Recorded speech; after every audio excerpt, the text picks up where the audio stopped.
Hello, everyone. Thank you once again for joining in this series of A Leader's Trek. And today I've come here with an very exciting, very incredible leader here to share her story, her leadership journey, and see how we could take a lot of inspiration, take a lot of learnings from her. So just sharing a quick brief fact that our national education policy has shared the document. A large proportion of students learning currently in elementary schools, estimated around more than 5 crores of students, are actually not attaining the foundational literacy. And numeracy also. And when we talk about foundational literacy and numeracy, it's basic, the ability to read, the ability to solve additional subtraction, the basic skills that that a student would require. And we see that more than 5 crore students are still struggling. And in the next few years, it is very critical for India, as we could lose over 10 crore students from the learning field if we do not address this issue at this point of time.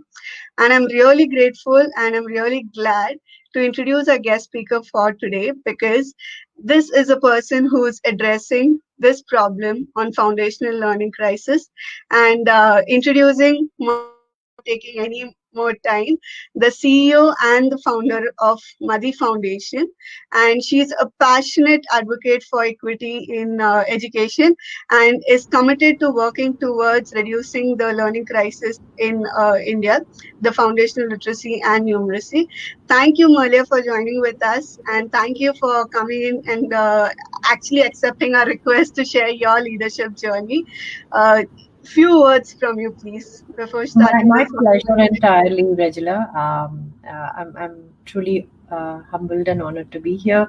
I've followed Vidhai's work for the last 2, 3 years, and incredibly proud of the work that you guys are doing. And we need, I think, I always, you know, rant about the fact that there are so many NGOs that come out of other parts of India, and that we need more people from Tamil Nadu leading reforms in education. And I'm so glad that you're in this space, and we can continue to learning. We can continue learning from each other in Yes, the yes. years ahead.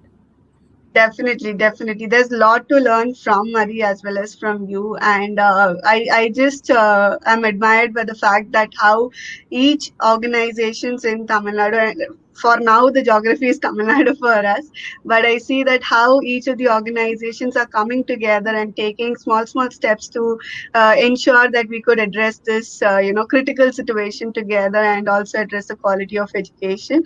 So thank you once again for joining with us. And while looking at your profile itself, I think I was really impressed by the way you had taken a lot of leadership roles, even in the previous organizations as well. So I would just like to understand from you, how has the path been for you as a leader? And if you could just share a bit about, how you have evolved as a leader and where you are right now. A brief, just we could see that how the passion was evolved and how you have taken up roles that were really challenging. So if you could just share your path, it would be really helpful for the viewers. Sure. I think I keep telling people this, right? I decided that social sector was my calling very, very early on. I think even back in school. So I don't Okay. really have a very romantic sort of story to talk about how I worked in the corporate sector, and then I had this epiphany, and then I decided to move into the social sector to change lives. None of that. I think my earliest memory was, in fact, I have my the books where you write down your dreams as a child. So even way back in third or fourth standard, and throughout, it's always been about becoming a teacher. So education and has always been my calling. So there hasn't been any change in that, and sadly, that means I don't have a very exciting story.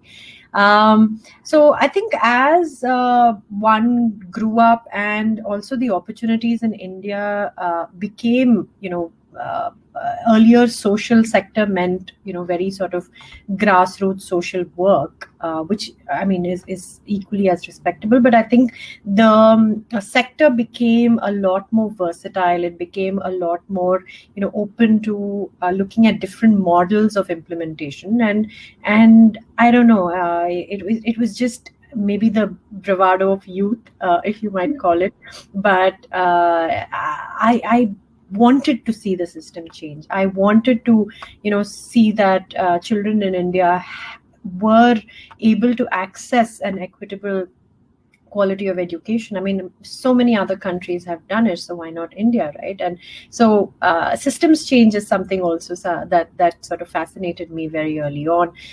So I did do my background is in governance and development policy. So again, didn't really veer from that very linear path of saying that of deciding to get into the development sector. And thankfully, again, around the same time, and fortunately, Teach for India happened, and it was a massive platform for me personally. Also because of the timing, they were just setting up in Chennai, so which meant that I was the first team member on board, and it was a very small team, which meant that again I got to do about 6-7 different kinds of roles, right from operations to government relations to everything else. So again, it was a very multifaceted kind of a journey, the 3 years, and so on and so forth. So like I said, it's been in to me it's been very focused.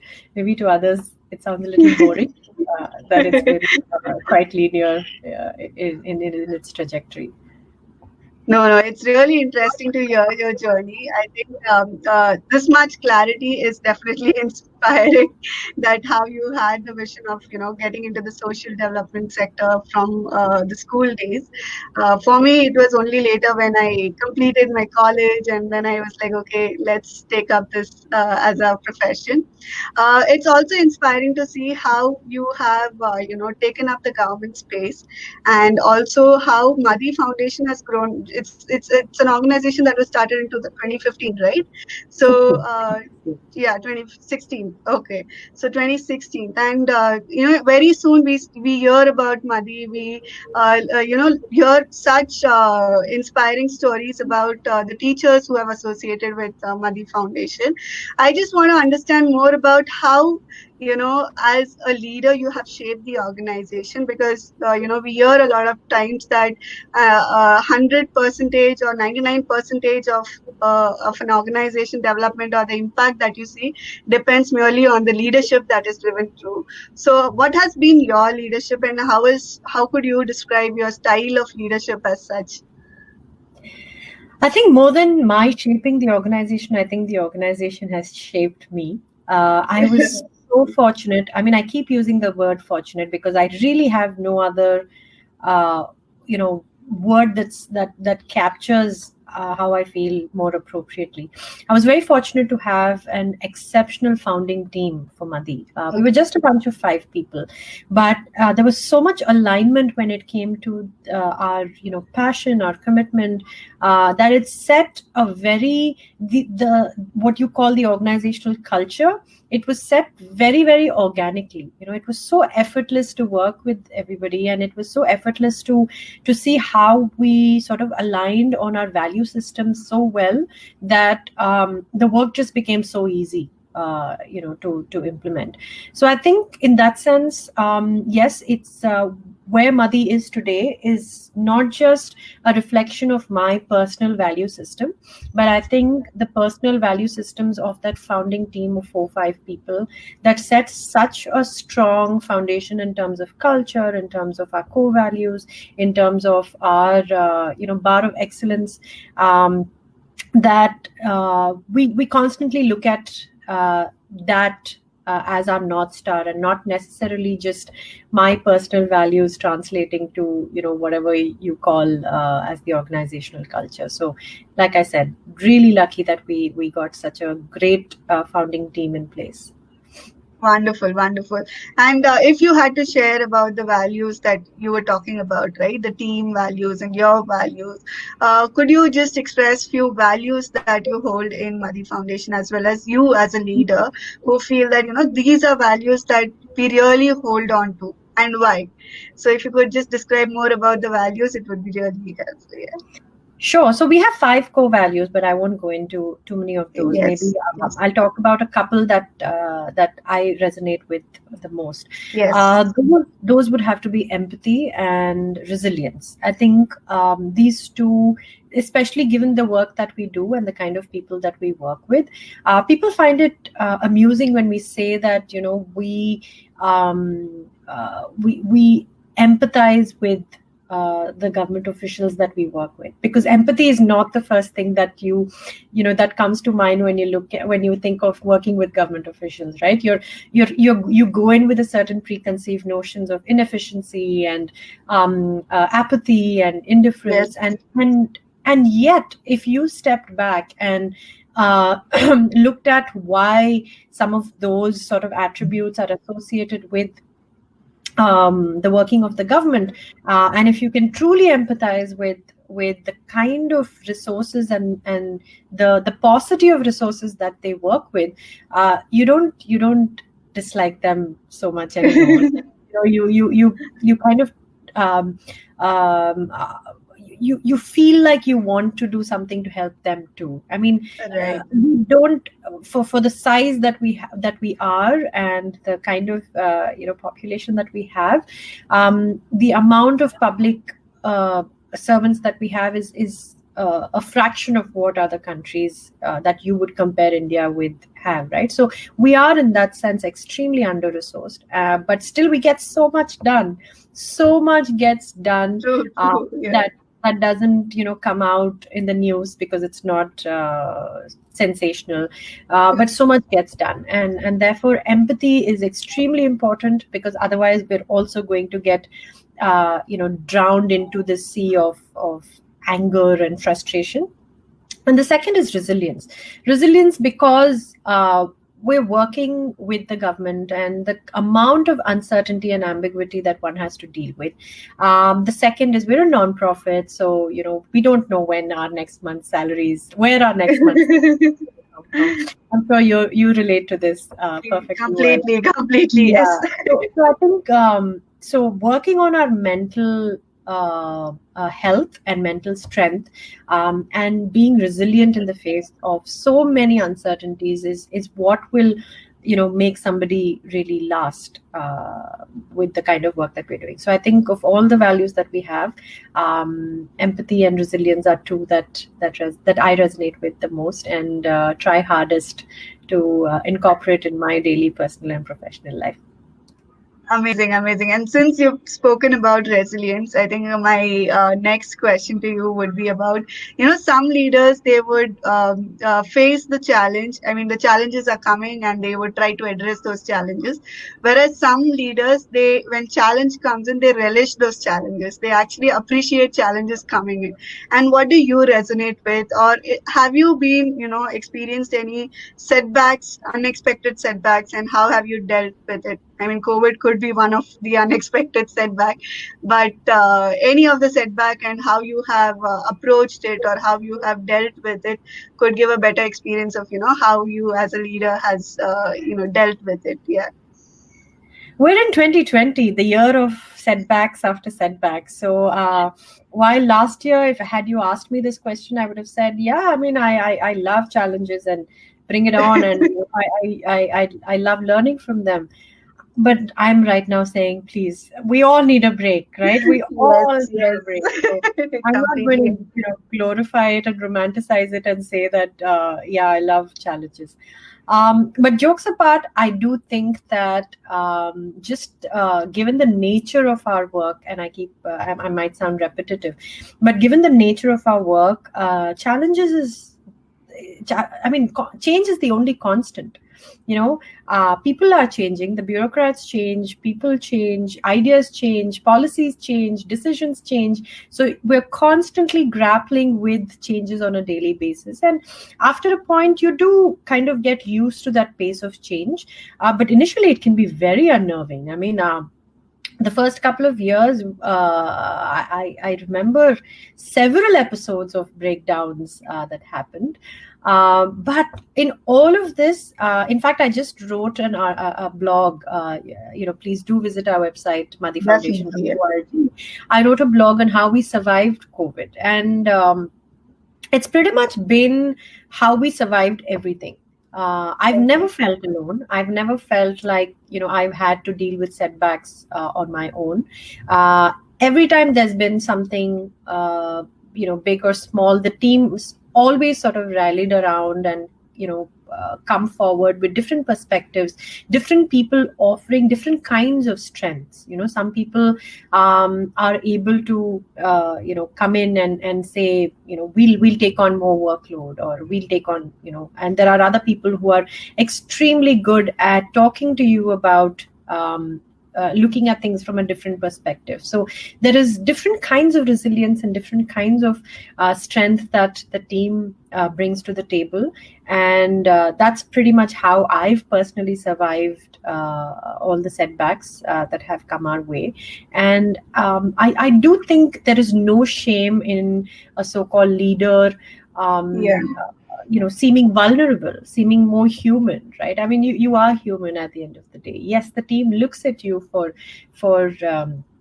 for that resolve and that strength, but I think the team also appreciates the fact that you trust them enough to kind of let your guard down and seem vulnerable and tell them what bothers you, so they also feel like they're a part of the problem solving process. And that's really been the secret to surviving I don't know how many bureaucratic changes in the last 4 years. And with every bureaucratic change, there's always a certain kind of challenge that comes up, so yeah. Yes, yes, yes. It's just fascinating to see that how you have spoken about your team and the people who have stood by you while you were addressing these challenges, or as Madhi has grown till now. So, though you say that the team has shaped you, but there's some way you might have shaped the team, and for them to respond in this way, there's something that you would have given back to them. So I just want to understand that how do you, motivate your team as a leader of the organization, or how do you, really build that relationship with your team members to ensure that even they grow up to be as a successful leader, as a great leader that you would expect to be in your organization. So, what has been your mantra to build that leadership? Yeah, I mean, again, the team motivates me. I'm lucky to have a team that motivates me than my having to motivate them. But I think more than anything else, the work that we do motivates the team, right? And I think those are the kind of people that can survive at a place like Madhi, because the challenges are aplenty, right? And opportunities for kind of external validation and appreciation are actually very few. But the gratification from knowing that we're trying to change the system and really trying to lay the foundation for a country is what sort of motivates people, I think. And everybody learns differently, right? I'm an observant learner, which means that I observe people I think are great leaders and emulate their actions and their personality and things like that. So the team has different types of learners, and who may be on different paths in their quest for leadership. And I think one has to recognize that and hone their individual learning styles and leadership styles. And I think that's what we do at Madhi. We invest in each individual deeply, and we try and help everybody again on different paths of their leadership journey, get leadership being a leader, being that end, but that the means can look very different. And we respond to their needs in a different way. I would, in fact, people that I mentor in the team, I would understand what their learning style is and accordingly cater my tailor my mentoring style for them. The organization offers a lot of opportunities for learning on the job and learning as part of the professional development. So it's a lot of things coming together, and really that element of personalization that happens to help people really realize their potential for leadership. Amazing, amazing. I think just the idea of how great leaders actually identify the strength and the areas of improvement of their team members, and also see how they could build leadership styles in their team members is something that's really inspiring. And I take back this from you. It's also, sometimes the personal experiences that creates you, that shapes you as a leader or as a style of leadership that you really execute in your organization. So for me, my personal experiences have, made me be at a point saying that I don't want to be this kind of leader, or I want to be this kind of leader. So any such inspirations or any such experiences that you had with any of your leaders that you take back and you are implementing their learnings also here in Madhi? Yeah, so I grew up in a household of entrepreneurs. Both my parents were business people, and my first job was with my parents. So it Okay. was, I think, by far the toughest job I've held. And both my parents, my mother as well as my father, were entrepreneurs. They were garment exporters. So it was a large sort of company that they ran. So I did see what leadership and management looked at for a large organization. And given that I worked with them for the first 2 years, I think their leadership or management style is what I've taken away the most. And again, I've been, I think, lucky to have such experiences at right at home. And I was a keen learner. I saw them I picked up, and it was around my formative years, right, very early on. So it did shape my thinking, it shaped my people management skills a lot. I know for a fact that people, my parents, there was no sort of hierarchy, and they considered the people they worked with almost family, and I think that's just stayed with me. Of everything that I saw, it stayed with me, and that has shaped my style of leadership and management the most. Um, uh, and I don't know how they did what they did. I mean, I saw them working. We complain now about work-life balance, but I know for a fact that I spent all my evenings on the factory floor with my mother, doing what she was doing in the factory, and I just did my homework sitting next to the tailors, and I think I would always be grateful for that kind of an experience, because it's shown me the possibility, and which is why today I don't really respond very well to questions around work life balance, and around how do you manage. Now that I have a son, I'm getting it more and more, and I refuse to take those questions. Because I think you just do it. I mean, it's in those days, without any kind of help, if Yeah. with those generation could do so much with as many privileges as we enjoy today. I think I don't give it a lot of mind space. So yes, so my experience comes from having worked with my parents very early on. Amazing, amazing. I think this talks more about, where you get all this leadership and this experience of managing and leadership from. And I think next our series should be with your parents to understand what is their style of leadership and understand how they treated everyone like a family. This is really inspiring indeed. And we'll just quickly move to our next round, and that's the rapid fire round. And Okay. before we go to the rapid fire round, I just had one final question, and that is out of curiosity that any one advice that you have received from your family, your parents, or any such leaders that you've grown up, seeing them, and that's an advice that you really keep in your mind and want to share it with the world who are aspiring to be leaders? Um, yeah, I mean, two or three pieces of, I don't know, advice. I'm no one to Yes, give you yes, advice, learnings but as there are such. two or Yeah, three things that have really stayed with me, and I fall back on every time I have a moment to think. I think the first is to be honest about why you're doing what you're doing, right? And right. be brutally honest. If you're doing it for the money, do it for the money. If you're not doing it for the money, then be very, very clear about the kind of trade-offs and the price that you would have to pay, and evaluate for yourself if that is worth paying.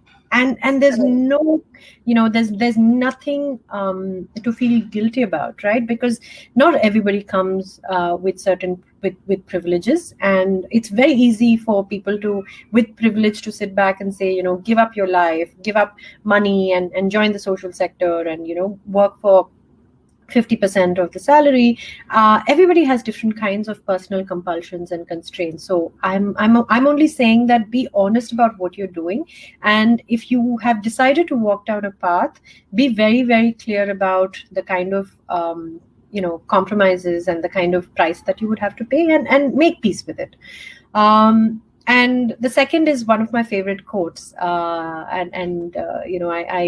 printed this in big bold letters and put it up, that you may encounter many defeats, but you must never be defeated. So I think failing multiple times is perfectly all right, but if you could look at all your failures as lessons and not as mistakes, it truly enriches your life and your journey. And I think the third is invest in the mental strength that you require to stay the course, and your time will come. We talk a lot about the kind of physical strength that you need to work long hours and things like that, but I think today, what differentiates, I guess, strong leaders from those who kind of buckle is that mental strength that helps you always look at the glass half full, always helps you count your blessings, and keeps you going. So yeah, that's basically what these are the kind of conversations that go on in my mind whenever there's a tough time, and I keep reminding myself. Unbelievable, unbelievable. Actually, I am sure people who are watching this video would be really happy because we've had such extraordinary conversations today on leadership and management, and it's really inspiring to see how you have shared your learnings, and you have made sure that how even though it was challenges, or even though it was just setbacks, or just prioritizing your team as well as the people who have worked with you. It's truly inspiring to, reflect that sort of leadership and inspire people on that sort of leadership. So I'm really grateful to have you here. Yes, the rapid fire round, and I really love this round because there's a lot of truth that comes in with regard to, and there's a lot of take back that we can have too after this, learning about this leader here. So one strength that that you have, and you also feel that this is a strength that many leaders should also have, so that it would succeed in what they are doing. That one strength that you could say. There would be many strengths, but I just my one my strength that value you have system defined. my value Sorry. system my value Your system. value system. Yes, yes, definitely. Yeah. Second, one leader you look up to. You've already mentioned, I suppose, in the conversation. Azim Premji. Azim Premji. Wow, amazing. I'm from Azim Premji University. He's a role model for me too. Yes, great. And one most difficult part of being in the educational leadership sector. Uh, to know that change is going to take a long time to come, but Yes, yes, I resonate with that. Yes, delayed gratification. keep sowing the seed. We'll see the results sometime. Yes, amazing. Yeah. And fourth question, your favorite pastime, something that you love to do beyond your work. I love traveling. I love traveling, and I love learning from the people I meet when I travel. Amazing. Great, great, great. Yes. And fifth one piece of advice to the aspiring leaders, which you have already given, but this is something that we want from your own experience, or it should be your words that we quote. Oh, this is from Merlia. Oh wow! Uh, okay, this was supposed to be rapid fire, right? But nothing's coming to my mind It's okay. rapidly. It's okay. Give me a second. Definitely, definitely. Brilliant words take time. No, I just have so many thoughts. I'm being, very deliberate about what I give out as advice. I'm not good Yes. at it, right? I can have long conversations, but I tend to not be. Yeah, I think, like I said, especially leadership is a very difficult journey, and it's difficult to inspire people. And just like children, right? They say that children don't listen to what you do; they're actually watching what you do and emulate. So I would say a leader is less about what you say and more about what you do, and things and the kind of actions. They're always watching. Your team is always watching you. So there cannot be a dichotomy between what you say and what you do. So I guess walk the talk and do it with purpose and integrity always. Great, great. That was really a great piece of advice. And with that, we are really inspired, and we are really fortunate to have you here. I think a lot of our viewers are going to take back a lot of learnings from you. And personally, I have taken a lot of learnings from you. I think we haven't had a chance to converse like this or meet in person also, I suppose. I just met you once in the SSA office. Yeah, Yeah. but very brief conversation. So definitely, I'm hoping to meet you one more time and have a detailed conversation about your work and how you have, you know, taken a lot of initiatives at the government schools with the government teachers. Your work with the teachers is really inspiring, and I have also mentioned it with my team at Vidhya that how we should learn a lot from Madhi Foundation. So really inspired by your work.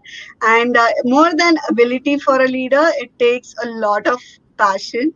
And with passion, the bravery and the commitment. So I really appreciate that you have taken the commitment and bravery and a passion to a different level. And thank you for what you're doing. Thank you so much for what you're doing. And definitely, we look forward to many more conversations with you, not just in this series, but also with other conversations that we have within education sector. Thank you, Merlia, for joining with us. Thank you so much, Regina. This was a lot of fun. I was quite frankly, nervous because I had, no time to prepare. But thank you for keeping it so free flowing and so nice, and for all the great questions. I see a couple of questions on the chat. Is that supposed to Yes, be taken, or yes. have we Just, run out of I think there's time? some problem with my internet. I'm not Okay. receiving this. Yeah, just give me a minute. I'll reload. Oh, okay, okay. We have some questions from the audience. Yeah. So my team puts up the questions from the audience here, and Okay.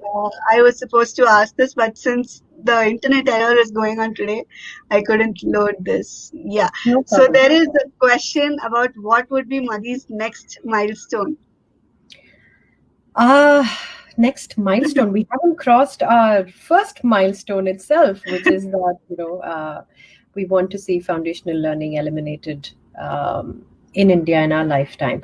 But if you're asking about sort of the micro milestone, we've just signed on with the Tamil Nadu government as the chief management partners for the state foundational learning literacy and numeracy mission. So that's for the next 5 years that we'll be working with the government to implement the mission. And hi, Sharon. Uh, so I think that's a big milestone that we've been working on, because so far we've only been piloting some of the ideas in the field, and now the department stepped forward and said that some of those components will be adopted as as the state mission. So that's a huge milestone, and we were to implement that this year, but since that's not Okay. happened, June's the next big milestone for us. All the best for the milestone, and please let Thank us know if we you. could be of any support. Thank Yes, you. and next question is leading a team during times like this, what does it take? What shifts need to happen? Yeah, I mean, I'm happy to share the blog link, but if you could, if Yes, you do go to the website, you'd see a blog saying "Surviving the Pandemic." That's the title okay, of the blog. It's about Corona, but it's also got certain very general lessons about how do you deal with a crisis, with the team. And I think the underlying principle has always been honesty, right? Be honest with your team. You don't true. have funds coming in, let your team know. Don't be in the dark, but also you kind of cater the message in a way that it's not completely earth shattering for them.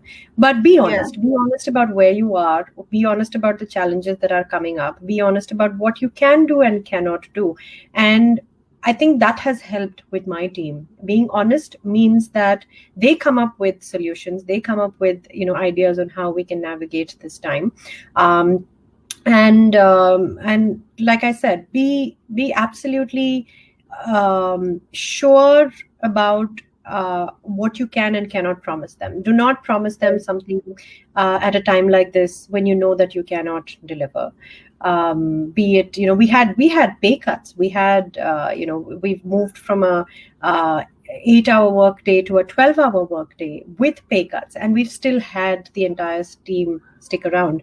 So, like I said, it's more than just what you do and how you lead, but the entire organizational culture that you've helped set right. right from the onset, right from the beginning.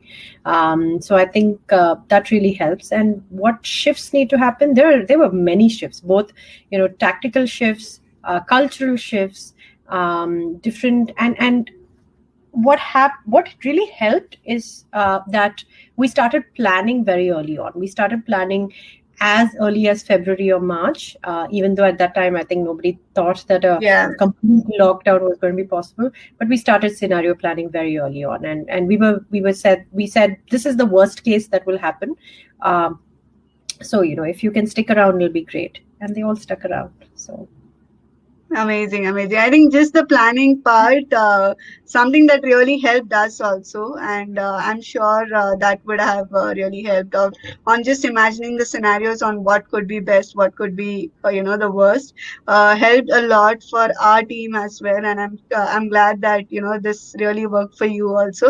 And I think our team member have already shared your blog in the comments below. yes. So definitely many of you can read the blog here. That's the link is given in the comments. Okay.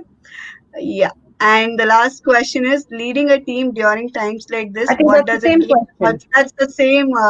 Yeah, I think you have answered the question. Great. Thank you, Merlia. Thank you for accommodating all the little here and there issues that were happening. I Not don't at know all. why, but my internet has been really bad today. So I No was worries. getting disconnected again and again. Sorry for that inconvenience. And thank you so much once again for joining us in this conversation. I really had fun, and I am sure that many of my team members and viewers who are there here would definitely have learned a lot from this conversation. Thank you, Regula. It was entirely my pleasure, truly, and I wish Vidhya all the best. Thank you. Thank you so much. Thank you, Thank Maria. you. Thank you.